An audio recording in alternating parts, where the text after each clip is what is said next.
নির্বাচন আসছে, উনি নির্বাচন করবে নিয়ত করছে। এখন নির্বাচন করবে বাংলাদেশের মানুষের শতকরা 92 জন লোক মুসলমান। আহা, তুমি কি শুরু করলে এখানে বাবা? শতকরা 92 জন লোক বাংলাদেশে মুসলমান। সারা সবাই এটা পছন্দ করে যে এবারে যেই দল বন্ধ করে এই দল করুক, নামাজটা যে বেড়া পড়ে এই দ্বারে মানুষ খুব পছন্দ করে। তো এবারে নির্বাচন করব নিয়ত করছে, ওখানে এবারে আর নামাজ ছাড়ে না। আপনারা শুনলে আশ্চর্য হবেন, আমাদের এলাকায় একবারে নির্বাচনে হয়েছে, আসরের নামাজ পড়ে রয়েছে 2 বার। আসরের নামাজ পড়ছে কয়বার? আরে 2 দিনে না, 1 দিনে। এটা নিয়ে মনে করছে 2 দিনে পড়ছে 2 বার। কয় দিনে? 1 দিনে এবারে আসরের নামাজ পড়ছে। যেতে লগে আসিল হেতে আমার লগে কইছে, হুজুর পশ্চিম ফাইল ফিরা কইতাম পারে, পশ্চিম ফাইল ফিরা কইতাম পারাম হুজুর, আমি মিশা কথা কই কিন্তু এই ব্যাপারে মিশা কথা কইতাম না। হেতে আমার কয় আমি অনেক মিশা কথা কই কিন্তু হুজুর এই ব্যাপারে আমি মিশা কথা কইতাম না, পশ্চিম ফাইল ফিরা কইতাম পারাম। এবারে 2 বার আসরের নামাজ পড়ছে। আমি ওই কখনো কখনো পড়ছে, আমরা ফাঁসের গ্রামও পড়ছে, আমরা গ্রামও আইয়া পড়ছে। আমি তোমার হলে তো হেবারে নির্বাচন করে না, হেবারার বুদ্ধি তোমার তে বেশি দেখতে, হেবারা তোমার নেতা। কারণ হেবারা চিন্তা করছে হেতারা দেখবো আমি নামাজ পড়ি, এই গ্রামের তারা দেখা দরকার আছে না? তারপরে আমি দুম ধরে বইয়ে থাকলে সর্বহানো এবার আর আইতো পারে না, না পারে। এর লেগে একদিন এবার আসরের নামাজ পড়ছে 2 রাকাত। আপনারা শহরের কাছের মানুষ, মাশাআল্লাহ অনেক চালাক হইছেন আপনারা। আপনারা বিবেকের কাছে আমার প্রশ্ন, যেই লোকটা একদিনে আসরের নামাজ পড়লো 2 বার, আল্লাহ ফরজ করছে কয়বার? এই অসিবে পড়ছে কয়বার? তাহলে এটা কি আল্লাহর লেগা পড়ছে না বুডের লেগা পড়ছে? তোমার নামাজ নট, তোমার নামাজ ফাও গেছে। এই মেহনত করলে আর কি আডুমাডুডি ধরাইলে আর কি কারবার হয়েছে না। ভাই কদ্দুর চিন্তা করেন, একটু চিন্তা করেন, একটু চিন্তা করে। বাংলাদেশের মানুষকে বেহতার মনে করে, ভাই বোকা মনে করে, নির্ভুত মনে করে। যারা রাজনীতি মনে করে তারা মনে করে যে যত বড় মিথ্যাবাদী বাংলাদেশে তত বড় রাজনীতিবিদ, ঠিক কিনা বলো? তারপরে আবার আমরা তারা সাহস হলো বইয়া কয় আমরার যে নেতা প্যারা একটা, কয় কিতা করছে, কয় ফানি ট্রেক আছে, এবার আর কথা ট্রেক নাই। ঠিক না রে? যে যত বড় বাটফার তে হইল বাংলাদেশে তত বড় নেতা। এর লাগিয়া আমরার কপাল এই দুর্দশা, এই লঘুমতি। যদি ভালো মানুষগুলো আমাদের এই পদের ভিতরে আসতো, তাইলে অন্তত রাস্তার গম, তারপরে ব্রিজের ভিতরে রডের বদলি বাঁশ দেওয়ান, তারপরে সরকারি গম খাইয়া লন। হুনতে হুনলাম হগিন্দি বেডির লাগিয়া বিস্কুট হয়েছে, হ্যাঁ বিস্কুট হাতে খাইয়া বইয়া দিচ্ছে।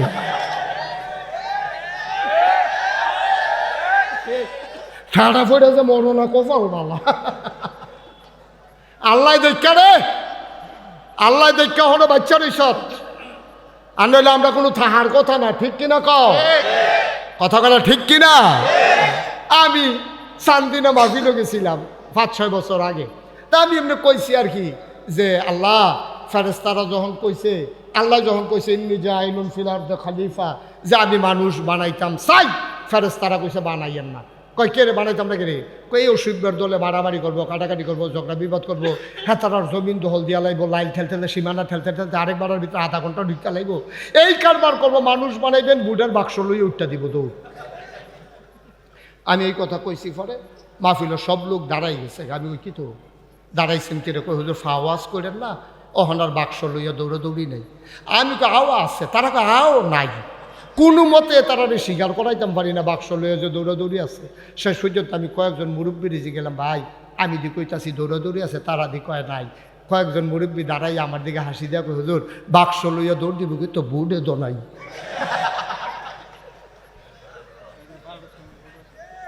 বুট থাকলে না দৌড় দিত লাগেনি।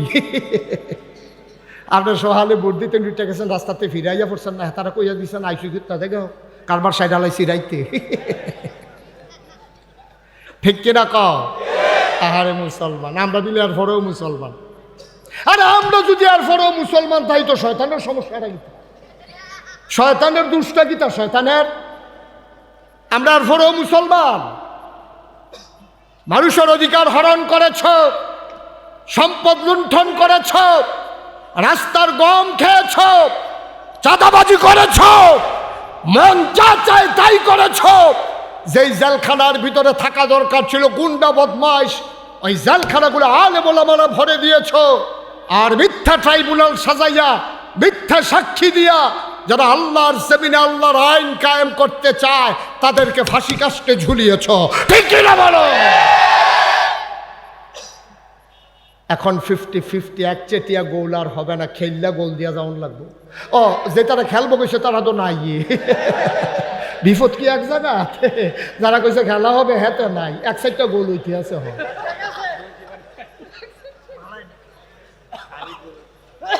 কষ্ট হইতে আছে, ওয়াজ কি উফরে পড়তে আছে? মাত্র শুরু, দইরা বইয়েন। আপনি বাচ্চা পাঞ্জাবি কিনে আনছেন দোকানতে রেডিমেড, আপনি এটা লম্বা বানাইতেন স্যার, তো এটা রেডিমেড কিনা নাই না, দর্জির দোকানও কইবেন যে একেবারে এই টাকনুর পর্যন্ত তুই আমার পাঞ্জাবি কয় গজ লাগবো, তো হাতে যেই যত গজ কাপড় করবে এত গজ দিবেন, তো এত লম্বা পাঞ্জাবি। লম্বা পাঞ্জাবির লেগে বড় হুজুর লাগে না, দাড়ি রাখার জন্য ঈমান লাগে না। কোন বেঈমান কাফের যদি মনে করে আমি আর দাড়ি কামাবো না, তো কয়দিন পরে তার দাড়ি হয়ে যাবে। টুপি মাথার দেওয়ার জন্য 10 টাকা দিয়ে টুপি পাওয়া যায়। আর আপনি যদি মনে করেন টেহাও লাগতো না, অনেক মসজিদও দেখবেন টুপি টাঙ্গাই রেহে মাথার দিয়া মনো নাই কই হাঁটতে হাঁটতে বাজ যাইবেন গা, খুলতেন মনো নাই, তো এটা দিকে আপনার কি ভাস হইব নাকি টুপির লিগে? টুপির জন্য ঈমান দরকার নাই, দাড়ির জন্য ঈমান দরকার নাই, পাঞ্জাবি গায়ে দেওয়ার জন্য মুসলমান হওয়া দরকার নাই।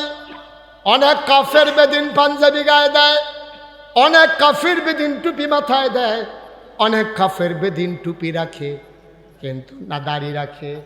এখন যদি বলেন মুসলমান হতে হলে কি হওয়া লাগবে, ওই যে বললাম 12টা ঈমান এনেছো, 12:15 আজান পড়েছে, 1 নম্বরে তোমার নামাজ লাগবে, ঠিক কিনা? মাওলার সাথে কথা বলবো তো বলবো কার সাথে? এখন লম্বা সূরা নিয়া আব্দুল্লাহ ইবনে মাসউদ নামাজে দাঁড়াইছে, আল্লাহু আকবার, নামাজ শুরু করেছে, সূরা ফাতিহা পড়েছে, লম্বা সূরার সাথে মিলাইছে, পড়তেই আছে, গাল বেয়ে চোখ বেয়ে টপ টপ করে পানি পড়তেছে। হঠাৎ করে ঘরের ভিতরে একটা সাপ ঢুকছে। কি ঢুকছে? সাপ। বা কথা কয় না, কি ঢুকছে? ঘরের ভিতরে যখন সাপ ঢুকছে, এখন আব্দুল্লাহ ইবনে মাসউদের ওয়াইফ, ওনার বিবি, ওনার স্ত্রী সাপ সাপ সাপ বলে জোরে চিৎকার শুরু করছে। চিৎকার শুই না পাশে আশেপাশে ঘরের যত মানুষ আছে সব দৌড়াই আসছে সাপ মারার জন্য। আব্দুল্লাহ ইবনে মাসউদ না কি করে? নামাজ পড়ে। বা কথা হয় না, কি করে? একেবারে সত্য মনের কথা কইবেন, হ্যাঁ, কোনো লুকোচুরির দরকার নাই। এইরকম আপনি ঘরে নামাজ পড়তে আসেন, আপনার ওয়াইফে যদি কয় সাপ সাপ সাপ, আপনি কি নামাজের নিয়ত বান্ধা রাখবেন না সাইডা দিবেন? সাইডা দিয়ে কি খেলুই থাকবেন না সামনে দরজা দিয়ে দুপুরে বাইরে ফুটে যাবেন গা? এটা দৌড়াদৌড়ি শুরু হয়ে যাবো গা। আব্দুল্লাহ ইবনে মাসউদ নামাজ পড়ে আর উনি চিৎকার করতেছে সাপ সাপ সাপ। এবার ঘরের চতুর্পার্শ্বে যারা বাসিন্দা ছিল, প্রতিবেশী ছিল, সবাই মিলে এসে সাপটারে পিটাইয়া মারছে। এখন সাপ মারা যাওয়ার পরে আমাদের দেশে দেখবেন গবেষণা হয়, এটা কি সাপ, তারপরে সাপের নমুনা গীতা আইলো করতে কত বড়। তো একজন আইসের কাছে সাপটা মাপ, তো মাইপা দেখছে 4.5 2 আঙ্গুল হয়েছে। 4.5 কয় আঙ্গুল? কথা কয় না, এবার কথা কয় না। 4.5 কয় আঙ্গুল? 4.5 2 আঙ্গুল হয়েছে সাপ। বাইর পাশে এখন গবেষণা শুরু হয়েছে। আরেকবার মুরব্বী আইসের কয় খাইয়া লাগবে বাচ্চা গেছ জাতি সাপ। কয় কেমনে বুঝলেন? কয় মাথার চক্করটা তো সত্যি জাতি সাপ দাঁড়া। আরেকবার আইয়া কয় কয়দিন আগে সলম হালাইছে। কয় কেমনে বুঝদা? কয় দেহ শরীরটা তেল তিল্লা। কয়দিন আগে ডিমও ফারছে। কয় কেমনে বুঝদা? কয় দেহ ফ্যাটের চামড়াটা ডিল। এই ডিম ফারছে যে চামড়াটা হলো টাইট টাইট অনেক সময় পাইছে না। এই নানান গবেষণা। আব্দুল্লাহ ইবনে আব্বাস না কিতা করে? আরে আব্দুল্লাহ ইবনে মাসউদ না কিতা করে? সুবহানাল্লাহ পড়েও কইতেন না। গবেষণা চলতেছে সাপ নিয়া। কয় হাত লম্বা, ডিম পারছে, জাতি সাপ, মাথায় চক্কর, সর্বনাশ হইত। সবাই মিলে গল্প করতেছে। ভাই যিনি ঘরের মালিক তিনি আব্দুল্লাহ ইবনে মাসউদ নামাজ পড়তেছে। নামাজ শেষ হয়ে গেল, গবেষণা তখনও চলতেছে। আব্দুল্লাহ ইবনে মাসউদ নামাজ শেষ করে ডাক দেয়া, কই গেলা? বেগম সাহেব কই? আমি তো এখানেই আছি। কই জলদি করে খাবার দাও, পেটে বড় খিদা। কয় কিসের খাবার? আমি কি খাইছি নাকি? আমি খাবো না। কয় খাবারের কথা নিয়ে আসেন। আপনি কি কিচ্ছু টের পান নাই? কয় কি টের পাবো? কয় আমাদের ঘরে তো সাপ ঢুকছিল। কয় আমি কেমনে বলবো, আমি না নামাজ পড়তে আসি। এই কথাটা বলতেছিলাম, যুদ্ধে হারার কয়টা কারণ? আরে কথা কয় না তো। রাজমশাই কয় এক নাম্বারটা কয় এক নাম্বার কারণ হইলো আমরা যে গোলা বারুদ দিয়ে যুদ্ধ করব, গোলা বারুদ সব পানিতে ভিজা গেছে। রাজমশাই কয় আল্লাহ না একটা সারবো, এই একটা সারবো আর 100টা রাইখা দাও। যে একটা কইছো এরপরে আর যুদ্ধে জিতনের তো কোনো সম্ভাবনা নাই, গোলা বারুদ সব পানিতে ভিজা গেছে, তো গুল্লি করার ক্ষমতা নেই, তোমরা আর জিতবা কেমন? তোমরা যে মাইর খাইয়া বাইতেইছো না, এটাই তো বিশ্বাস, ঠিক কিনা কন?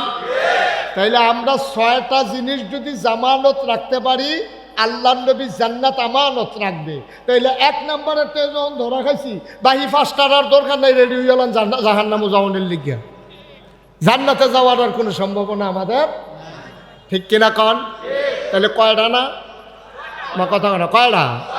1 নম্বরে হইল বন্ধুরা আমার, ভাইরা আমার, একটা মানুষ যখন কয় লা ইলাহা ইল্লাল্লাহ মুহাম্মাদুর রাসূলুল্লাহ, আমি বিশ্বাস করে নিলাম আল্লাহ ছাড়া কোনো ইলাহা নাই, আল্লাহ ছাড়া কোনো মাবুদ নাই, আল্লাহ ছাড়া কোনো মাশুক নাই, আল্লাহ ছাড়া কোনো মওজুদ নাই, আল্লাহ ছাড়া কোনো মাকসুদ নাই, আল্লাহ ছাড়া আমার কেউ নাই। এটা যখন আপনি বিশ্বাস করলেন মুহাম্মাদুর রাসূলুল্লাহ, মুহাম্মদ হচ্ছে আল্লাহর রাসূল, এই কথা বিশ্বাস যখন মানুষটা করল, জুমার আগে দিয়া জোহরের আগে একজন হিন্দু দিনের 12টায় ইসলাম গ্রহণ করলো, 12:15 জোহরের আজান পড়ে গেল। এখন যেই মানুষটা 12টায় ইসলাম গ্রহণ করলো, 12:15 আজান পড়ে গেল, যেই মানুষটা কাফের থেকে মুসলমান হলো, তার 1 নাম্বার দায়িত্ব হলো নামাজ। আপনি যে মুসলমান, এটা তো গায়ে লেখা থাকে না, এটা তো গায়ে লেখা থাকে না। কয় হুজুর, গায়ে লেখা না থাকলেও অথতার দাড়ি থাকে, মাথার টুপি থাকে, গায়ে পাঞ্জাবি থাকে না। এই অথতার দাড়ি আর মাথার টুপি আর গায়ের পাঞ্জাবি মুসলমানের লক্ষণ না। মুসলমানের লক্ষণ হচ্ছে ঈমান আনার পরে 1 নম্বরে নামাজ। সুবহানাল্লাহ বলবেন না? দাড়ি তো রবীন্দ্রনাথ ঠাকুরের আছে, আপনি টিকি দাড়ি, হেবার আর দাড়ি কাটলে 15-20 জনরে হাওলাত দেওয়ান যাইব। হেই বেড়ায় দাড়ি লইয়া ইমানদার হইতে পারে নাই। এইরকম টুফিওয়ালা দেখবেন, এমন টুপি 2.5 হাতের মতো উফরি দিয়া লম্বা, এই টুপি কাটলে আরো 15-20টা টুপি বানান যাইব। পাঞ্জাবি এরকম অনেক আছে লম্বা। আমি বলি লম্বা পাঞ্জাবি বানানোর জন্য ইমান লাগে না, 1.5 গজ কাপড় বেশি লাগে, ঠিক কিনা কম? আপনি বাচ্চা পাঞ্জাবি কিনে আনছেন দোকানতে রেডিমেড, আপনি এটা লম্বা বানাইতেন স্যার, তো এটা রেডিমেড কিনা নাই না, দর্জির দোকান কইবেন যে একেবারে এই টাকনুর পর্যন্ত তুই আমার পাঞ্জাবি কয় গজ লাগবো, তো হাতে যেই যত গজ কাপড় করবে এত গজ দিবেন, তো এত লম্বা পাঞ্জাবি। লম্বা পাঞ্জাবির লেগে বড় হুজুর লাগে না, দাড়ি রাখার জন্য ইমান লাগে না। কোনো বেঈমান কাফের যদি মনে করে আমি আর দাড়ি কামাবো না, তো কয়দিন পরে তার দাড়ি হয়ে যাবে। টুপি মাথার দেওয়ার জন্য 10 টাকা দিয়ে টুপি পাওয়া যায়। আর আপনি যদি মনে করেন টেহাও লাগতো না, অনেক মসজিদও দেখবেন টুপি টাঙ্গাই রেহে, মাথার দিয়া মনো নাই কই আটতে আটতে বাজ যাইবেন গা, খুলতেন মনো নাই, তো এটা দিকে আপনার কি ভাস হইব নাকি টুপির লিগে? টুপির জন্য ইমান দরকার নাই, দাড়ির জন্য ইমান দরকার নাই, পাঞ্জাবি গায়ে দেওয়ার জন্য মুসলমান হওয়া দরকার নাই। অনেক কাফের বেদিন পাঞ্জাবি গায়ে দেয়, অনেক কাফির বেদিন টুপি মাথায় দেয়, অনেক কাফের বেদিন টুপি রাখে কিন্তু না দাড়ি রাখে। এখন যদি বলেন মুসলমান হতে হলে কি হওয়া লাগবে, ওই যে বললাম 12টায় ঈমান এনেছো, 12:15 আজান পড়েছে, 1 নম্বরে তোমার নামাজ লাগবে, ঠিক কিনা? আচ্ছা, আপনি যদি বলেন যে হুজুর আমি ইমানদার, নামাজ পড়ছি না, নামাজ পড়লাম না, আমি ইমানদার, সমস্যা আছে? হ্যাঁ সমস্যা তো আছে, এটা আমার কথা না, তো আল্লাহ নবী বলেছেন 1500 বছর আগে, মান তারাকা সালাতা মুতাআম্মাদান ফাকাদ কাফারা। নবীজি কয় যে ব্যক্তি হাসতে হাসতে ইচ্ছাকৃত নামাজ ছেড়ে দিয়েছে, ইচ্ছা করে যেই ব্যক্তি নামাজ ছেড়ে দিয়েছে, নামাজ ছাড়া যাবে কয়েকটা কারণে। তুমি বেহুশ হয়ে গেছো, তোমার হুঁশ নাই, তোমার নামাজ তোমার উপরে তখন আর ফরজ নাই, তুমি ঘুমিয়ে পড়েছ, ডাকার মতো কেউ নাই, নির্জন নিরিবিলি কোনো বনভূমিতে, কোনো মরুভূমিতে তুমি একাকী ঘুমিয়ে পড়েছ, তোমার ডাক দেওয়ার কেউ নাই। তুমি নামাজ না পড়লা কেন, এটার জন্য তোমার জবাব দিতে হবে না, যেহেতু তোমার ডাকার কেউ ছিল না। তুমি পাগল, তোমার নামাজ পড়া লাগবে না। তুমি নাবালক, তোমার নামাজ পড়া লাগবে না। নাবালক, পাগল, ঘুমন্ত আর হইল যে মানুষ, হ্যাঁ কি অজ্ঞান, বেহুশ। Thank you. এই যে মনে রাখছে, উনি না থাকলে তো ওয়াজ ঢাকায় তুই গেল গইল হয়। মার হাবা কয় না রে। চারজন ব্যক্তি ছাড়া কেউ যদি ইচ্ছাকৃত নামাজ ছেড়ে দেয়, মান তারাকা সালাতা মুতাআম্মিদান ফাকাদ কাফারা, যে নামাজ ছেড়ে দিল সে সাথে সাথে কাফের হয়ে গেল। মুশতাক ফয়জির কথা না, আমার নবীজির কথা, ঠিক কিনা বলো? তাইলে টুপি মাথায় দিয়া তো আপনি এই কথা বলতে পারবেন না আমি মুসলমান। এটা একটা শিয়ার, একটা চিহ্ন, একটা আলামত, কিন্তু এর মানে আপনি মুসলমানের পরিপূর্ণ আলামত না। এক নম্বরে নামাজ। এই জন্য আল্লাহ তাবারক ওয়া তাআলা বলেন আকিমুস সালাহ, এইরকম বারবার বলেছেন। তোমরা কি ইমানদার চিনতে চাও? যদি ইমানদার চিনতে চাও, ইউমিনুনা বিল গায়ব ওয়া ইয়াকিমুনাস সালাহ, তারা অদৃশ্যের উপরে ঈমান আনে আর নামাজ কায়েম করে। কোরআনুল কারীমে 18 পারায় প্রথম সূরা সূরা মুমিনুন আল্লাহ কয় কাদ আফলাহাল মুমিনুন আল্লাযীনা হুম ফি সালাতিহিম খাশিউন। কোরআনুল কারীমে আল্লাহ কয় আকিমুস সালাহ ইন্নাস সালাতা তানহা আনিল ফাহশাই ওয়াল মুনকার। এভাবে নানানভাবে আল্লাহ নামাজের কথা বলেছেন। ও মুসলমান, আমরা যাও নামাজ পড়ি, যারা নামাজ পড়ি, নামাজ যেমন করে পড়া দরকার ছিল তেমন করে নামাজ পড়া হয়ে ওঠে না, ঠিক কিনা? আল্লাহ রাব্বুল আলামিন কোরআনে 18 পারায় প্রথম সূরা সূরা মুমিনুনে কি কথা বলেন তো এখানে ভাই, কত সুন্দর করে আল্লাহ বলেছেন কাদ আফলাহাল মুমিনুন। ওই মুমিন সে সফল কাম, আল্লাযীনা হুম ফি সালাতিহিম খাশিউন। ওই সফল কাম মুমিন যে নামাজের ভিতরে ভীত সন্ত্রস্ত, ভয়ে কম্পমান, নামাজ যখন পড়ে এমনভাবে পড়ে আনতা আবুদুল্লাহ কাআন্নাকা তারাহু ফাইন লাম তাকুন তারাহু ফাইন্নাহু ইয়ারা। সুবহানাল্লাহ বলবেন না? আপনি যখন নামাজে দাঁড়াবেন,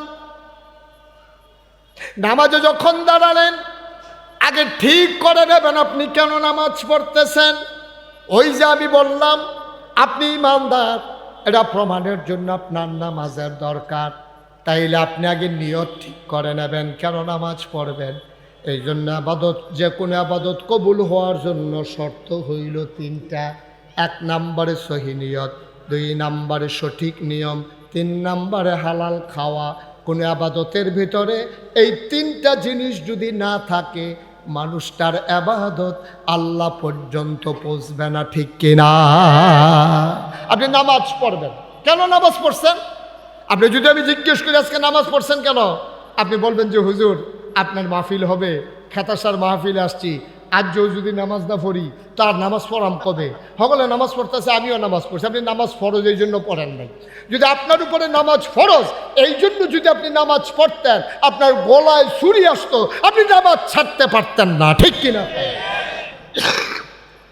কেউ আপনার নামাজ ছাড়াইতে পারতো না। আপনি ছেড়ে দেন কেন? আপনি ফরজ বুঝেন নাই।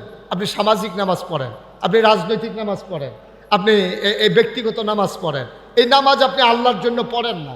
অথচ আল্লাহ কোরআনুল কারীমে নকিবে থেকে বলেন, কুল হে রাসূল আপনি বলে দেন ইন্না সালাতি ওয়া নুসুকি ওয়া মাহইয়ায়া ওয়া মামাতি লিল্লাহি রাব্বিল আলামিন। নবীকে বলতেছে, নবীকে আপনি যাই করবেন আপনি বলে দেন ইন্না সালাতি আমার নামাজ, ওয়া নুসুকি আমার কোরবানি, ওয়া মাহইয়ায়া আমার জীবন, ওয়া মামাতি আমার মরণ। অর্থাৎ জীবন মরণের মাঝামাঝি আমার ব্যক্তি জীবন, আমার পারিবারিক জীবন, আমার সমাজ জীবন, আমার রাজনৈতিক জীবন, আমার ইন্টারন্যাশনাল রিলেশন, আমার অর্থনৈতিক জীবন, যা কিছু কেবলমাত্র শুধুমাত্র একমাত্র লিল্লাহি রব্বিল আলামিন, আল্লাহ রাব্বুল আলামিনের জন্য। ঠিক কিনা কর? তাহলে আমি কাপড় পরব ওইভাবে যেই কাপড় পরলে নবীর তরিকা অনুযায়ী হয় এবং আমার আল্লাহ সন্তুষ্ট হয়। ঠিক কিনা বলে? আমি নামাজ পড়ব ওইভাবে যে নামাজ হবে শুধুমাত্র আল্লাহর জন্যে, দুনিয়ার কাউকে দেখানোর জন্য না। আমি বলছিলাম আমাদের নামাজ নানান কারণে হয়। মেয়ে বিয়ের উপযুক্ত, মেয়ের দেখার জন্য ছেলের পক্ষের লোক আসছে, সবাই নামাজি মানুষ, ছেলেও মাদ্রাসায় পড়ে। এখন যদি মেয়ের বাবা নামাজ না পড়ে, নামাজ আর কি বিয়ে হয় নাকি? এখন ওই ছেলের পক্ষ সবাই নামাজ পড়তে গেছে, মেয়ের বাবা জীবনেও নামাজ পড়ে নাই, ওরা গেছে, উনি না যায় কেমনে, জন্য উনিও গেছে। এরকম আছে নাকি নাই? নির্বাচন আসছে, উনি নির্বাচন করবে, নিয়ত করছে। এখন নির্বাচন করবে, বাংলাদেশের মানুষের 92% জন লোক মুসলমান। আহা, তুমি কি শুরু করলে এখানে বাবা? 92% জন লোক বাংলাদেশে মুসলমান। সারা সবাই এটা পছন্দ করে যে এবার যেই দল বন্ধ করে এই দল করুক, নামাজটা যে বেড়া পড়ে এই দ্বারে মানুষ খুব পছন্দ করে। তো এবারায় নির্বাচন করব নিয়ত করছে, ওখানে এবারায় আর নামাজ ছাড়ে না। আপনারা শুনলে আশ্চর্য হবেন, আমাদের এলাকায় একবারে নির্বাচনে হয়েছে, আসরের নামাজ পড়ে রয়েছে 2 বার। আসরের নামাজ পড়ছে কয়বার? আরে 2 দিনে না, 1 দিনে।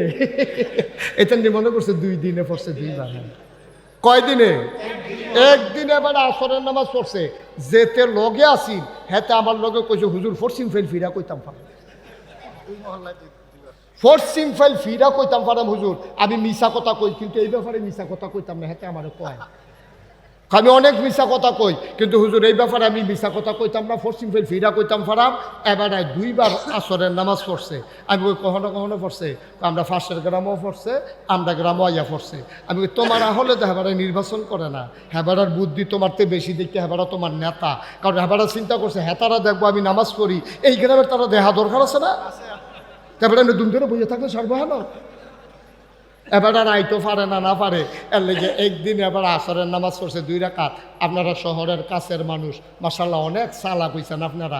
আপনারা বিবেকের কাছে আমার প্রশ্ন, যেই লোকটা একদিনে আসরের নামাজ পড়লো 2 বার, আল্লাহ ফরজ করছে কয়বার? এই অসিবে পড়ছে কয়বার? তাহলে এটা কি আল্লাহর লাগিয়া পড়ছে না বুডের লাগিয়া পড়ছে? তোমার নামাজ নট, তোমার নামাজ ফাও গেছে। এই মেহনত করলা আর কি, আডুমাডুডি ধরাইলে আর কি, কারবার হইছে না। ভাই কুদ্দুর চিন্তা করে, একটু চিন্তা করে, একটু চিন্তা করে। বাংলাদেশের মানুষকে বেহতার মনে করে, বোকা মনে করে, নির্ভুত মনে করে। যারা রাজনীতি মনে করে তারা মনে করে যে যত বড় মিথ্যাবাদী বাংলাদেশে তত বড় রাজনীতিবিদ। ঠিক কিনা বলো? তারপরে আবার আমরা তারা সাহস হলো বইয়া কয়, আমরার যে নেতা প্যারা একটা, কয় কিতা করছে, কয় ফানি ট্রেক আছে, এবার আর কথা ট্রেক নাই। ঠিক না রে? যে যত বড় বাটফার তে হইল বাংলাদেশে তত বড় নেতা। এর লাগিয়া আমরার কপাল এই দুর্দশা, এই লঘুমতি। যদি ভালো মানুষগুলো আমাদের এই পদের ভিতরে আসতো, তাইলে অন্তত রাস্তার গম, তারপরে ব্রিজের ভিতরে রডের বদলি বাঁশ দেওয়ান, তারপরে সরকারি গম খাইয়া লন। হুনতে হুনলাম হগিন্দি বেডির লেগে বিস্কুট হয়েছে, হ্যাঁ বিস্কুট হাতে খাইয়া বইয়া দিচ্ছে।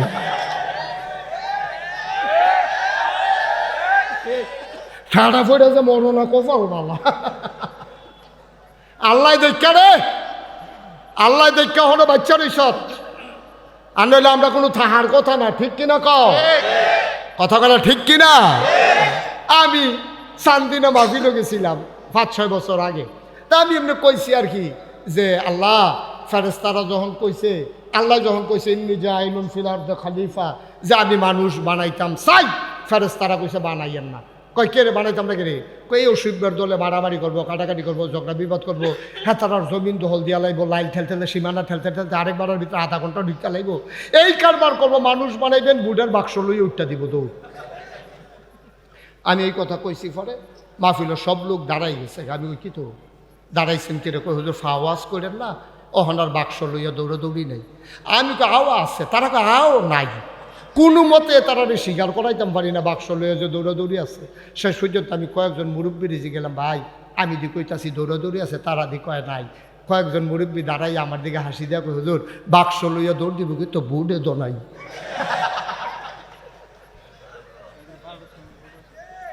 বুট থাকলে না দৌড় দিত লাগেনি।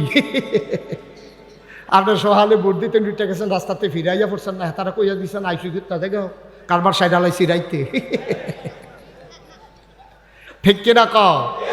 আহারে মুসলমান, আমরা দিলে আর পরেও মুসলমান। আরে আমরা যদি আর পরেও মুসলমান তাই তো শয়তানের সমস্যাটা কি? শয়তানের দুষ্টা কি তা শয়তানের? আমরা আর পরেও মুসলমান। মানুষের অধিকার হরণ করেছ, সম্পদ লুণ্ঠন করেছ, রাস্তার গম খেয়েছ, চাঁদাবাজি করেছ, মন যা চায় তাই করেছ। যেই জেলখানার ভিতরে থাকা দরকার ছিল গুন্ডা বদমাইশ, ওই জেলখানাগুলো আলেম ওলামারা ভরে দিয়েছ। আর মিথ্যা ট্রাইব্যুনাল সাজাইয়া মিথ্যা সাক্ষী দিয়া যারা আল্লাহর জমিনে আল্লাহর আইন কায়েম করতে চায় তাদেরকে ফাঁসি কাস্টে ঝুলিয়েছ। ঠিক কিনা বলো? এখন 50-50 একচেটিয়া গোল আর হবে না, খেললা গোল দিয়া যাওয়ান লাগবে। ও যে তারা খেলবো কইছে তারা তো নাই। বিপদ কি এক জায়গা? যারা কইছে খেলা হবে হ্যাঁ তো নাই, এক সাইডটা গোল হইতে আছে। হয়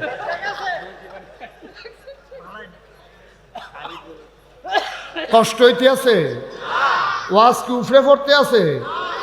মাত্র শুরু, দইরা বইয়েন।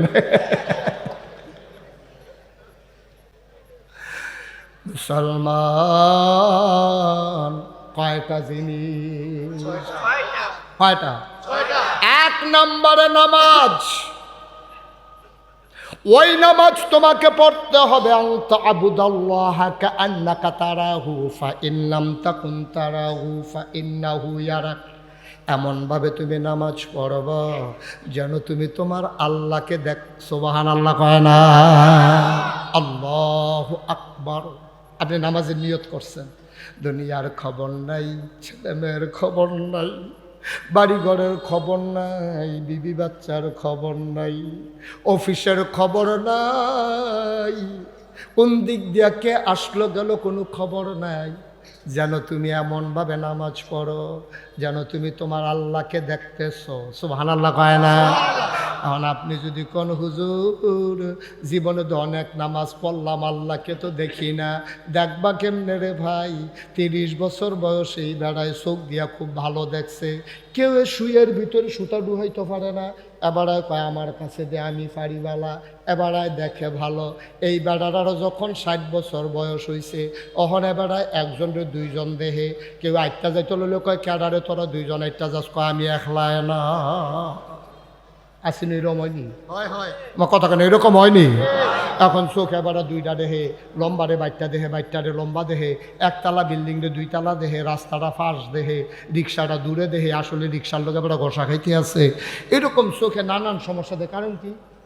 এবারে যে 30 বছর বয়সে শুইয়ার কেমন সুতা ডুহান লাগবো এটাও দেখছে। ওহন দিয়ে এবারে এরকম দেখে গেলে কয়বার চোখের মধ্যে পর্দা পড়ছে, এইটারে এবারে আলে খরচের বিশ্বরোড চক্ষু হাসপাতালও নেওয়ান লাগবো, নিয়ে আসে এবারে অপারেশন করে পর্দার সানি কাটান লাগবো, পর্দা কাটান লাগবো, তাইলে এবার আগের থেকে দেখবো। তাইলে আল্লাহ দি কয় আনতা আবুদাল্লাহ, নবীজি কয় আনতা আবুদাল্লাহ কাআন্নাকা তারাহু, তুমি এমনভাবে নামাজ পড়ো যেন তুমি তোমার আল্লাহরে দেখতেছো। খাতা সারের তারা কয় ইয়া হুজুর আপনি যে একটা কথা কইলেন আমরা তো নামাজ পড়ি আল্লাহরে তো কেউ দেখি না, দেখবা কেমনে রে ভাই? দেখার লাগা যেই চোখ ছিল এই চোখের উপরে হন পর্দা পড়ছে, আলেকার চর বিশ্ব রুট গেলে তোমার দুনিয়ার চোখের পর্দা অপারেশন হয়, আর কলবের চোখ যেটা দিয়ে আল্লাহ দেখলা হইল এটার ভিতরে তোমার পর্দা পড়ছে। এখন এই কলবের অপারেশন করা লাগবে, ঠিক কিনা?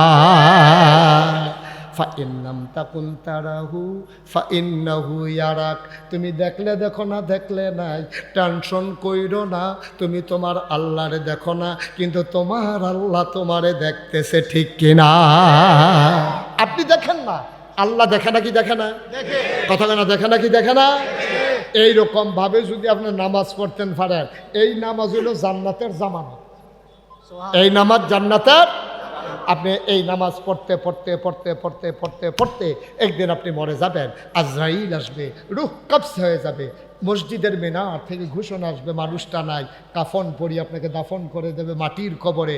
সবাই দেখবে মাটির কবর, আপনি কবরে গিয়ে দেখবেন মাটির কবর মাটি নাই, মাটির কবর জান্নাতের টুকরা হয়ে গেছে।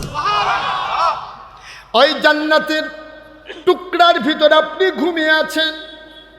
কবর যাদের আযাব হবে, জাহান্নাম হবে, রাত তাদের শেষ হতে চাইবে না। কবর যাদের জান্নাত হয়ে যাবে, তাদেরকে যখন ডাকা হবে, উঠেন আসেন, কিয়ামতের ময়দান রেডি হয়ে গেছে। মানুষটা চিৎকার করে বলবে, মাত্র ঘুমাইছিলাম, চোখ দুইটা লাগিয়ে উঠা, কেন ঘুম ভাঙাইলা? কয় আপনি ঘুমাইছেন 50,000 বছর। কয় হাজার বছর ঘুমাই গেছেন আপনারা? আহা, কই কথা শুনতে আছে, হাতে ক্যামেরা লাগায় বেটা মনোযোগের সাথে চাইতে আছে, এটা দেখা রাখার দরকার আছে। এটা হ্যাঁ, উনি ক্যামেরা কিনবো।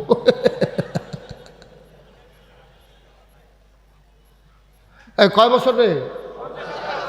কয় বছর? ডাক দিছে উঠেন, কবরে আর কত ঘুমাইবেন, উঠেন। বান্দা লাভ দিয়া কষালন দিয়া ঘুমানি করছো, কি তা ডাক দিছ, কাঁচা ঘুম ভাঙিয়ে গেছে গা, মাত্র চোখটি লাগছে। ফেরেশতাকে ভাই সাহেব কোন কি আপনি, আপনার ট্যাবলেট চাইছেন, আপনি কয় বছর ঘুমাইছেন? কয় বছর? কয় 50,000 বছর ন্যূনতম আপনি ঘুমাইছেন, এর থেকে বেশি হবে কম হবে। সুবহানাল্লাহ বলেন না? কিয়ামতের ময়দানে উঠানো হবে, আল্লাহ ডাক দিয়া বলবেন, এই দুনিয়ার ভিতরে অনেক কষ্ট করছো রে বান্দা। শীতের সকালে যখন মসজিদের মিনার থেকে ঘোষণা আসছে, আসসালাতু খায়রুম মিনান নাওম, বিদেশি ছেলের পাঠানো কম্বল মুড়ি দিয়ে তুমি ঘুমাও।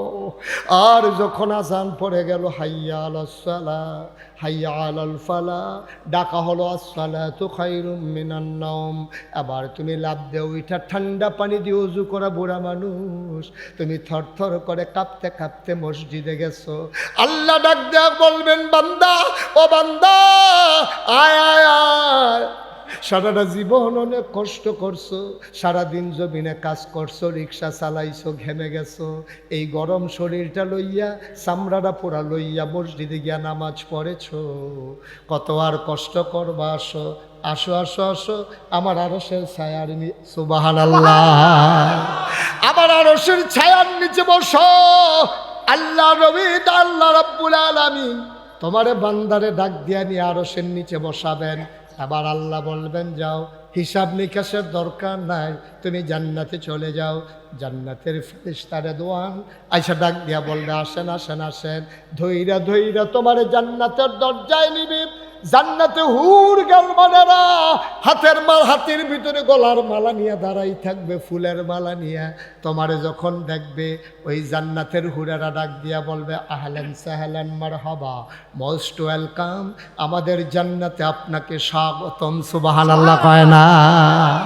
যদি ওই জিম্মা নিতে পারো, ওই রকম নামাজ যদি তুমি পড়তে পারো। আবার যার যার হিসাব শেষে মিলান।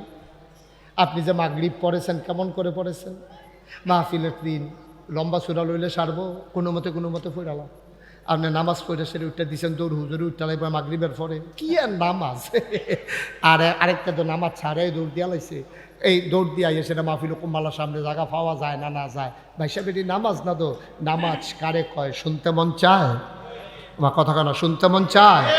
আব্দুল্লাহ ইবনে মাসউদ রাদিয়াল্লাহু তাআলা আনহু, যাকে বলে রাইসুল ফোকাহা, যিনি ফকিদের নেতা, যিনি ফতুয়াবাজ, তিনি সবচেয়ে বড় ফতুয়াবাজ। বাংলাদেশও গালি দেও ফতুয়াবাজ কইয়া।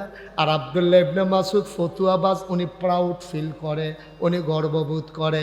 পৃথিবীর মানুষ তার আখ্যা দেয় সবচেয়ে বড় ফতুয়াবাজ তিনি, নাম হইল আব্দুল্লাহ ইবনে মাসউদ। বলো সুবহানাল্লাহ। আব্দুল্লাহ ইবনে মাসউদ তিনি ঘরের ভিতরে, একটা কথা মনে রাখবেন, নফল নামাজ পড়বেন বেশি বেশি ঘরে, আর ফরজ নামাজ পড়বেন মসজিদে গিয়া। অনেক মানুষ এই নফল ফরজ সব ঘরে মসজিদে পড়ে না। আপনি নফল নামাজ বেশিরভাগ ঘরে পড়বেন, এতে হয় কি ঘরটা তাজা থাকে। মৃত মানুষের ঘর হয় না, এজন্য সুন্নত নফল এগুলা ঘরে পড়বেন, ফরজ পড়বেন মসজিদে গিয়ে। তা আব্দুল্লাহ ইবনে মাসউদ তিনি ঘরের ভিতরে নামাজে খুব খেয়াল করেন, চিকন কথা, নামাজে দাঁড়াইছে, আল্লাহু আকবার। এখন নামাজে দাঁড়াইয়া আমরা তো ছোটো সূরা বিচারি, আর ওনারা পড়তো সবচেয়ে বড় বড় সূরা যেগুলো মুখস্থ থাকতো, কারণ ওনারা বিশ্বাস করতো কোরআন তেলাওয়াত মানে শুধু কোরআন তেলাওয়াত না, কোরআন তেলাওয়াত মানে হচ্ছে মাওলার সাথে কথা বলা। সুবহানাল্লাহ বলবেন তো, কথা মাওলার সাথে কথা বলবো তো বলবো কার সাথে? এখন লম্বা সূরা নিয়া আব্দুল্লাহ ইবনে মাসউদ নামাজে দাঁড়াইছে, আল্লাহু আকবার। নামাজ শুরু করেছে, সূরা ফাতিহা পড়েছে, লম্বা সূরার সাথে মিলাইছে, পড়তেই আছে, গাল বেয়ে বেয়ে চোখ বেয়ে বেয়ে টপ টপ করে পানি পড়তেছে। হঠাৎ করে ঘরের ভিতরে একটা সাপ ঢুকছে। কি ঢুকছে? সাপ। বা কথা কয় না, কি ঢুকছে? ঘরের ভিতরে যখন সাপ ঢুকছে, এখন আব্দুল্লাহ ইবনে মাসউদের ওয়াইফ, ওনার বিবি, ওনার স্ত্রী, সাপ সাপ সাপ বলে জোরে চিৎকার শুরু করছে। চিৎকার শুই না পাশে আশেপাশে ঘরের যত মানুষ আছে সব দৌড়াই আসছে সাপ মারার জন্য। আব্দুল্লাহ ইবনে মাসউদ না কি করে? নামাজ পড়ে। বা কথা হয় না, কি করে? একেবারে সত্য মনের কথা কইবেন, হ্যাঁ, কোনো লুকোচুরির দরকার নাই। এইরকম আপনি ঘরে নামাজ পড়তে আসেন, আপনার ওয়াইফে যদি কয় সাপ সাপ সাপ, আপনি কি নামাজের নিয়ত বান্ধা রাখবেন না সাইডা দিবেন? সাইডা দিয়ে কি খেলুই থাকবেন না সামনের দরজা দিয়ে দুপুরে বাইরে পড়ে যাবেন গা? একটা দৌড়াদৌড়ি শুরু হয়ে যাবো গা। আব্দুল্লাহ ইবনে মাসউদ নামাজ পড়ে আর উনি চিৎকার করতেছে সাপ সাপ সাপ। এবার ঘরের চতুর্পার্শ্বে যারা বাসিন্দা ছিল, প্রতিবেশী ছিল, সবাই মিলে এসে সাপটারে পিটাইয়া মারছে। এখন সাপ মারা যাওয়ার পরে আমাদের দেশে দেখবেন গবেষণা হয়, এটা কি সাপ, তারপরে সাপের নমুনা কিতা, আইডো করতে কত বড়। তো একজন এসে এই সাপটা মাপ, তো মাইপা দেখছে 4.5 2 আঙ্গুল হয়েছে। 4.5 কয় আঙ্গুল? কথা কয় না, এবার কথা কয় না। 4.5 কয় আঙ্গুল? 4.5 2 আঙ্গুল হয়েছে সাপ। বাইর পাশে এখন গবেষণা শুরু হয়েছে। আরেকবার মুরব্বী এসে কয় খাইয়া লাগবে বাচ্চা গেছ জাতি সাপ। কয় কেমনে বুঝলেন? কয় মাথার সবকটা তো সত্যি জাতি সাপ দাঁড়া। আরেকবার আইয়া কয় কয়দিন আগে সলম হালাইছে। কয় কেমনে বুঝলা? কয় হচ্ছে শরীরটা তেল তিল্লা। কয়দিন আগে ডিমও ফারছে। কয় কেমনে বুঝলা? কয় হচ্ছে ফ্যাটের চামড়াটা ডিল। এই ডিম ফারছে যে চামড়াটা হলো টাইট টাইট অনেক সময় পাইছে না। এই নানান গবেষণা। আব্দুল্লাহ ইবনে আব্বাস না কিতা করে, আরে আব্দুল্লাহ ইবনে মাসউদ না কিতা করে? সুবহানাল্লাহ পড়েও কইতেন না। গবেষণা চলতেছে সাপ নিয়া। কয় হাত লম্বা, ডিম পারছে, জাতি সাপ, মাথায় চক্কর, সর্বনাশ হইতো। সবাই মিলে গল্প করতেছে। ভাই যিনি ঘরের মালিক তিনি আব্দুল্লাহ ইবনে মাসউদ নামাজ পড়তেছে। নামাজ শেষ হয়ে গেল, গবেষণা তখনও চলতেছে। আব্দুল্লাহ ইবনে মাসউদ নামাজ শেষ করে ডাক দেয়া, কই গেলা? বেগম সাহেব কই? আমি তো এখানেই আছি। কই জলদি করে খাবার দাও, পেটে বড় খিদা। কয় কিসের খাবার? আমি কি খাইছি নাকি? আমি খাবো না। কয় খাবারের কথা নিয়ে আসেন, আপনি কি কিচ্ছু টের পান নাই? কয় কি টের পাবো? কয় আমাদের ঘরে তো সাপ ঢুকছিল। কয় আমি কেমনে বলবো, আমি না নামাজ পড়তে আসি।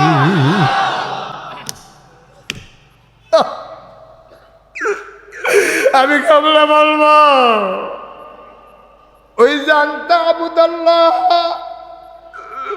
কান্নাকা তারাহু ফাইন লাম তাকুন তারাহু ফাইন্নাহু ইয়ারাক। নামাজ কারে কয়? আব্বা শুনে যাও, জীবনে তো কত নামাজই পড়ছো। নামাজ কারে কয়? শুনে যাও নামাজ কারে কয়? আব্দুল্লাহ ইবনে মাসউদ কয় ঘরে সাপ, আমি কেমনে বুঝবো আমি না নামাজে? ওনার বেগম সাপ ডাক দিয়া কয় নামাজ পড়লে কি মানুষের দিন দুনিয়ার খবর থাকে না? কত মানুষ চিৎকার করলো, কত মানুষ আমাদের ঘরে আইসা ঢুকলো, চিৎকার চেঁচামেচি হলো, সবাই মিলে পিটাইয়া সাপ মারলো, শত শত মানুষ জমা হয়ে গেল। নামাজের ভিতরে কি মানুষের কানে শুনে না? কান কি বন্ধ থাকে নাকি? আপনি কি কিচ্ছু টের পান নাই? আপনি কি বুঝেন নাই? এবার আব্দুল্লাহ ইবনে মাসউদ বসে বসে কাঁদতেছেন। বেগম সাহেব ডাক দেয়া কয় কান্দেন কেন? এবার আব্দুল্লাহ ইবনে মাসউদ কয় বিবি গো, নামাজের ভিতরে যদি সবই টের পাইলাম, কিসের নামাজ পড়লাম?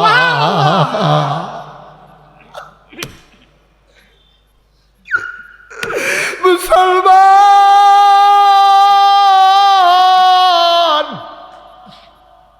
ও খাতাসারের মুসলমান, এই কথাগুলা দীর্ঘদিন তোমাদের কাছে বলতে পারি না, বড় বুকে বড় ব্যথা, জমানো অনেক কথা বলা হয় নাই, বলতে দেওয়া হয় নাই। আল্লাহ তাবারক ওয়া তাআলার ফয়সালা, কঠিন ফয়সালা। সবাই মিলে স্লোগান দিল, দফা এক দাবি এক, পদত্যাগ পদত্যাগ। 5ই আগস্টের আগ পর্যন্ত আমি কোনো মানুষের কণ্ঠে শুনি নাই, কোনো মানুষের মুখে শুনি নাই দেশ ত্যাগ করতে হবে, এই কথা আমি কাউকে বলতে শুনি নাই। কোনো ছাত্র সমন্বয়ক বলে নাই, কোনো রাজনৈতিক নেতা বলে নাই, মসজিদের কোনো ইমাম বলে নাই, মসজিদের কোনো খতিব বলে নাই, কোনো মিছিল মিটিং হয় নাই যে দেশ ত্যাগ এই কথা বলে নাই। সবাই বলেছে দফা এক দাবি এক, পদত্যাগ পদত্যাগ। আল্লাহ কয় না না না, আমার ফয়সালা কঠিন ফয়সালা, দফা এক দাবি এক, দেশ ত্যাগ দেশ ত্যাগ। কথাগুলো থামিয়ে দিলে জাতির ক্ষতি হয়, কথাগুলো থামিয়ে দিলে ব্যক্তির ক্ষতি হয়, পরিবারের ক্ষতি হয়, কোনো একটা মহলের হয়তো ফায়দা হয়, কিন্তু আপামর জনতার বড় ক্ষতি হয়। দ্বীনের কথা শুনতে না পারলে ইমান তাজা হয় না, ইমান তাজা না হলে সমাজ সুন্দর হয় না, ঠিক কিনা বলো? মুসলমান মন দিয়ে শোনো, লম্বা কথা আর বলবো না। ইমান তাজা হয় কেমনে শুনে যাও। আল্লাহর নবী যখন দ্বীনের দাওয়াত দিচ্ছিলেন, কাফেররা কেউ নবীর দাওয়াত দিতে দেয় নাই, টিটকারি মেরেছে, মস্কারা করেছে, পাগল বলেছে, জিনে ধরেছে বলেছে। নবী দমে যাওয়ার জিনিস না। নবী যখন সইতে পারলেন না, চলে গেলেন মদিনায়। মুসলমান, তিনি যখন মদিনায় পৌঁছে গেলেন, মক্কার যারা সাহাবা তারা কাঁদতেছেন। যেই নবীরে দেখলে সকাল হতো, যেই নবীরে দেখে আমরা ঘুমোতে যেতাম, ঘুমানোর সময় নবী দেখি না, ঘুম থেকে উঠে আর নবী দেখি না। মানুষগুলো পাগল হয়ে গেছে নবীরে দেখার জন্য। এমন একজন মানুষের নাম আব্দুর রহমান ইবনে আউফ। বড় শৌখিন মানুষ, বড় ফ্যাশনেবল মানুষ, খুব দামি পারফিউম তিনি ব্যবহার করতেন, এবং একটা পাঞ্জাবি একবার ধুয়ে দ্বিতীয়বার আর গায়ে দিতেন না। একবার গায়ে দেওয়ার পরে তিনি আবার এটা ধুয়ে পরিষ্কার করে এরপরে আবার গায়ে দিতেন। খুব ফ্যাশনেবল মানুষ ছিলেন, খুব সুন্দর চেহারার মানুষ ছিলেন। মক্কার কয়েকজন ধনী মানুষের ভিতরে একজন ছিলেন। খুব আল্লাহওয়ালা মানুষ ছিলেন, নবীর বড় আশেক ছিলেন। সকালবেলা ঘুম থেকে উঠে নবীর দরজায় গিয়ে দাঁড়ালেন, আসসালাতু আসসালামু আলাইকা ইয়া রাসূলুল্লাহ। ভেতর থেকে একজন বের হয়ে এসে কয়, নবী তো নাই। কয়, নবী গেছে কই? গত রাতে কই গেছে বলে নাই। সাহাবা কানতে কানতে বাড়িতে গেলেন, পটলার ভেতরে কিছু টাকা নিলেন, নিজের প্রয়োজনীয় কাপড় নিলেন, তিনি রওনা করলেন মদিনার উদ্দেশ্যে। সীমান্ত চৌকি বসালো কাফেরেরা। বাংলাদেশে যেমন বিজিবি আছে, সেখানে সীমান্ত চৌকি বসালো, যেন কেউ মক্কার মানুষ মদিনা যেতে না পারে। আব্দুর রহমান ইবনে আউফ প্রয়োজনীয় কিছু জিনিস নিয়ে মক্কার বেল্ট, ওই বর্ডার বেল্ট ক্রস করতেছিলেন। বর্ডার যখন লাইন ক্রস করতেছিলেন, ধরা পড়ে গেলেন যুবকদের হাতে। ধরে আনা হলো দারুন নাদওয়ায়, তৎকালীন সংসদে, যেখানে আবু জেহেল চিফ, যেখানে ওই আপনার কি বলে স্পিকার হলেন আবু জেহেল, সংসদ সদস্য মেম্বার অফ পার্লামেন্ট হলো আবুল আহাব, উতবা, সাইবা, মুগিরা। সবাই মিলে বসে গেল। ডাক দেওয়া কয়, আব্দুর রহমান, আপনি সম্মানিত মানুষ, আপনি মর্যাদার মানুষ, আপনি ধনী মানুষ, কোথায় যাচ্ছিলেন আপনি? আব্দুর রহমান কয়, ভাই আবু জেহেল, আমি তোমাদের কারো কোনো ক্ষতি করি নাই, জীবনে কেউ আমার হাত থেকে খালি হাতে যায় নাই, যা পেরেছি তা দান করেছি, আমারে যেতে দাও।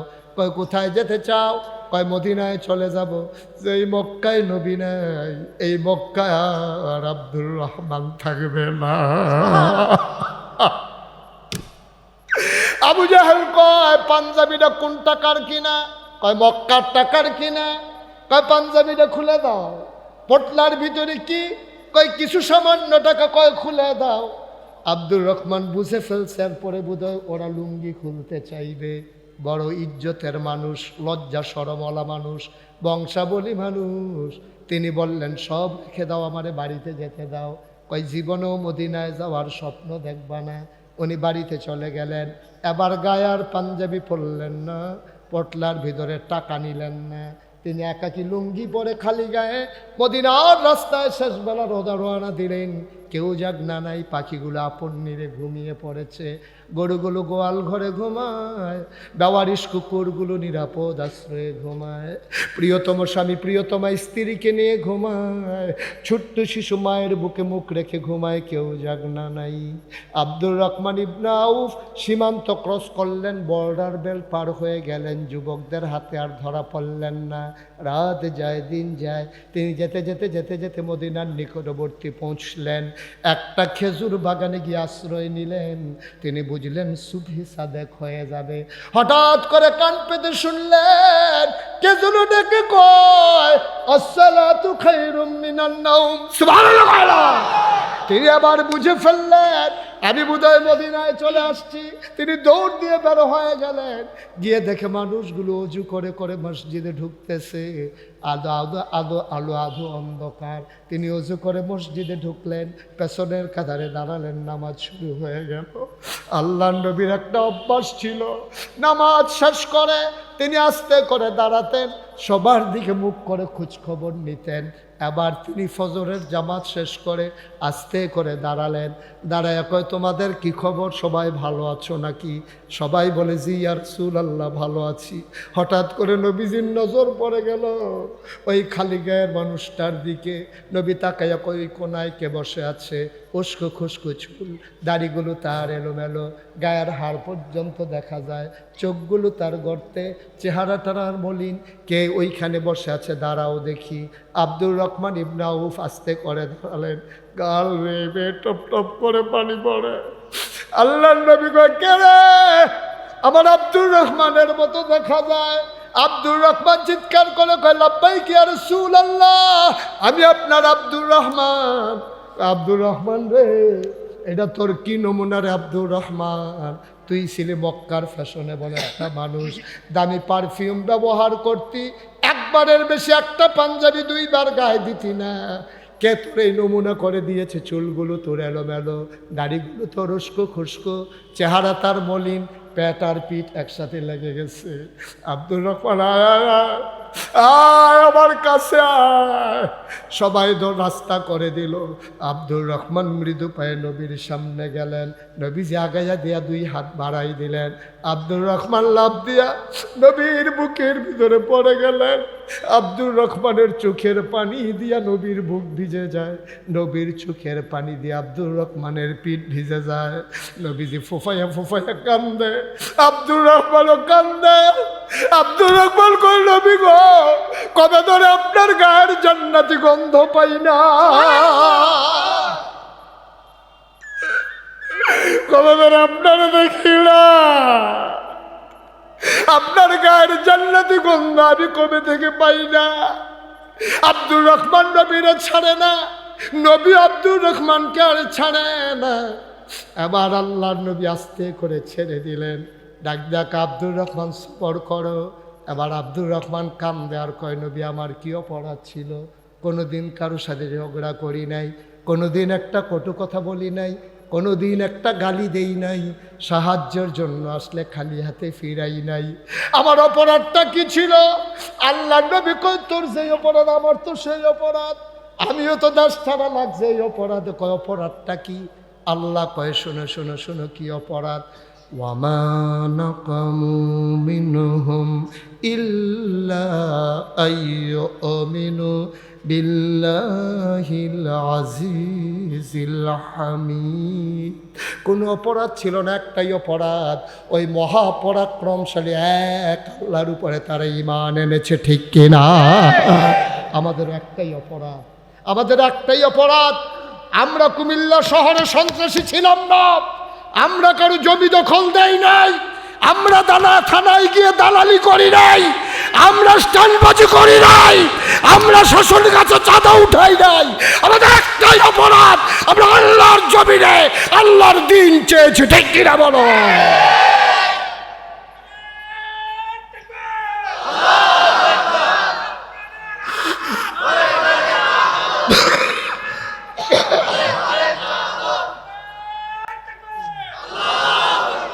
সবাই পড়েন আমিন। আবার আসবো ইনশাআল্লাহ, কথা হবে, দেখা হবে ইনশাআল্লাহ। আমি তো আপনাদেরই মানুষ, আপনাদের প্রতিবেশী। আমি জুড়ে চিৎকার করলে আপনারা শুনবেন, আপনারা চিৎকার করলে আমি শুনবো। একেবারে আপনাদের কাছের মানুষ হয়ে গেছি। আমার অসুখতলাই আমার বাসা। আপনার ইচ্ছে করলে দৌড়ে গিয়েও দেখা করতে পারবেন। আবার আসবো ইনশাআল্লাহ, দেখা হবে মাহফিলে, কথা হবে কোনো এক ময়দানে। তবে সবার কাছে আমার একটা আবদার আছে। আয় ছেলে, সবার কাছে আমার একটা আবদার আছে। আপনারা জানেন, সোশ্যাল মিডিয়ায় দেখেছেন, প্রিন্ট মিডিয়া, ইলেকট্রনিক্স মিডিয়ায় দেখেছেন, নাগাইশ দরবার শরীফ আজকে 18 একর জায়গার উপর একটা কমপ্লেক্স, যেখানে 10টা প্রতিষ্ঠান। সেখানে আমি আল্লাহর খাস মেহেরবানি আপনাদের সকলের সহযোগিতা নিয়ে 6000 লোক নামাজ পড়তে পারবে এইরকম একটা মসজিদের কাজ ধরেছি। বলেন আলহামদুলিল্লাহ। মসজিদের নিচতলায় হাসপাতাল, দোতলায় 3তলায় মসজিদ, একসাথে নামাজ পড়তে পারবে 6000 লোক। এই মসজিদের প্রাক্কলিত ব্যয় ধরা হয়েছে 30 কোটি টাকা। কয় কোটি? আমি নিজে গরিব মানুষ, এত ধনী মানুষ না। আমি নিয়ত করেছি 1 বছর মাহফিল। এই ছেলে, এই তোমরা এরকম শুরু করলা কেন? 1 বছরে আমি যত মাহফিল করে যত হাদিয়া পাবো, পুরো 1 বছরের হাদিয়া আমার মসজিদ আমি দান করে দেব, নিয়ত করেছি। আমি 25 লক্ষ টাকা দিয়া তারপরে আমার মসজিদের কাজ শুরু করেছি। আপনাদের এই মঞ্জু আমার মসজিদের গর্বিত একজন সদস্য। আপনাদের এই মনির ঘরোয়া হোটেলের মনির, প্রফেসর মনির, উনি আমার মসজিদে দানের হাত বাড়িয়ে দিয়েছেন। আমি আপনাদের কাছে আবদার করি, জীবনে কোনো দিন মুশতাক ফয়েজ এই হাত পাতে নাই, বাংলাদেশের কারো কাছে হাত পাতে নাই, কিন্তু এই মসজিদ আমার স্বপ্ন, এই মসজিদ আমার অহংকার। আমি মাঝে মাঝে আল্লাহর সাথে কেঁদে কেঁদে বলি, আল্লাহ এই মসজিদ যদি শেষ হওয়ার আগে আমি মরে যাই, এই মসজিদ কে করবে? আমি আল্লাহর কাছে বলি, আল্লাহ তুমি না তোমার বন্ধু নবী বলেছেন, মাম বানা লিল্লাহি মসজিদান বানাল্লাহু লাহু বাইতান ফিল জান্নাহ, যে দুনিয়ায় মসজিদ বানাবে আল্লাহ নাকি জান্নাতে তার জন্য ঘর বানাবে। সুবহানাল্লাহ বলবেন না? আমি চাই সবাই মিলে এক জান্নাতে থাকতে পারি ওই মসজিদ বিনির্মাণের মাধ্যমে। এখানে যারা আছেন, একটা লুকো দয়া করে খালি যাবেন না। আপনি 1000 টাকা দেন, আপনি 500টা টাকা দেন, আপনি 100টা টাকা দেন, আপনি 2টা টাকা দেন, তারপরে আপনি বলতে পারবেন যে 6000 লোক মসজিদে নামাজ পড়বে, ওই মসজিদে আমিও গর্বিত সদস্য, আমিও একজন নির্মাতা। আল্লাহ কবুল করবেন ইনশাআল্লাহ। একটা লুকো দয়া করে খালি যাবেন না, আমার আবদার। আরেকটা আবদার হচ্ছে, এখন এশার নামাজ হবে, নামাজের পরপরই আমাদের আজকের মাহফিলের প্রধান আলোচক ডক্টর হিফজুর রহমান সাহেব খুব ভালো আলোচনা করেন, শুনলেই বুঝবেন উনি ইনশাআল্লাহ কথা বলবেন। আপনারা ছুটি কইরেন না। এই আমার মসজিদটার জন্য আমি হাতটা বাড়াইলাম। আপনারা আমার নিজের মানুষ, ঘরের মানুষ, একটা লোকও খালি যাইয়েন না। মাশাআল্লাহ, আমার এক কলিজার টুকরা যুবক, উনি 1000 টাকা আমার মসজিদের জন্য দিয়েছেন।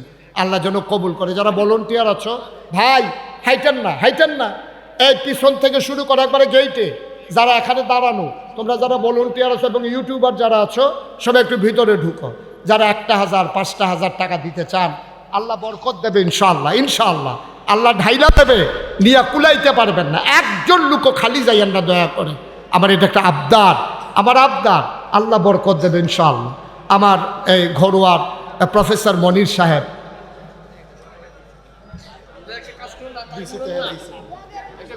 এই মঞ্জু নাম্বারটা দিয়ে দেন আমার, ওই ওনার কাছে আমার বিকাশ নাম্বারটা নেই। ওকে ভাই, উঠতে না করছিলাম। শুধু যারা এখানে আমাকে সহযোগিতা করতে চান মসজিদের জন্য 1000, 5000, 2000, অনেকেই এখানে শহরের মানুষ, 1-2000 টাকা আপনাদের কাছে কোনো টাকা না। আল্লাহ বরকত দেবে ইনশাআল্লাহ। 2-1 ভাইয়েরা ভলান্টিয়ার যারা আছো, একজন লোকও যাইয়েন না। একবারে ছোট্ট ছেলেটা যে আছেন, সেও আপনি 2টা টাকা দিয়েন। মাশাআল্লাহ, আল্লাহ যেন বরকত দেন। একটু ভিতরে যাও না ভিতরে।